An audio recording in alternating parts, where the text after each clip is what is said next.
ఖచ్చితంగా. ఎందుకంటే ఆయన ఎన్నో మీటింగ్స్ ఉంటాయి, ఎన్నో సీక్రెట్ మీటింగ్స్ ఉంటాయి, ఎన్నో ఏజెన్సీస్ తోటి కలుస్తూ ఉంటాడు. ఆయన రూమ్లో ఏం జరుగుతుందో ఆయన ఇన్నా అని ఏదైతే అన్నాడో ఇది దేశ వ్యతిరేక చర్య కూడా మనం భావించవచ్చు. దేశ వ్యతిరేక చర్య. మరి ఆ అమిత్ షా గారు మాట్లాడేది రూమ్లో ఆయన విన్నాడంటే, ఒక ఏజెంట్ పెట్టినాడంటే ఖచ్చితంగా దేశ వ్యతిరేక చర్య కింద. కేంద్ర హోంశాఖ మంత్రులు కానీ అంటే డిపార్ట్మెంట్ కానీ ఒక దేశద్రోహులు అవి వింటుంటారు డౌట్ వస్తే. అవును, కానీ ఈయన డైరెక్ట్ హోంశాఖ మంత్రిదే విన్నాడంటే దీన్ని ఎట్లా చూడొచ్చు? ఆయన విన్నా అనేది నేనైతే ఆశాస్పదంగానే నేను భావిస్తున్నా. ఒకవేళ నిజంగా విన్నట్టయితే అదైతే ఖచ్చితంగా చట్టరీత్యా చర్యలు ఆయన మీద ఉండాలి.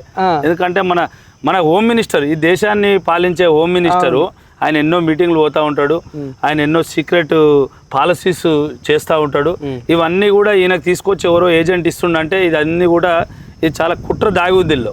మరి ఇలా చైనీస్ ఏజెంట్స్ రా, లేకుంటే ఎవరైతే ఈ రోహింగ్యాస్ ఇట్లాంటికి సంబంధించిన ఎవరైతే వీళ్ళకి టిప్స్ ఇస్తురా మనకు అర్థమైతలేదు. కానీ దీన్ని అమిత్ షా గారు కూడా ఫోకస్ చేసి దీని మీద ఎంక్వైరీ చేయాలని కూడా నేను ఈ సందర్భంగా తెలియజేస్తాను.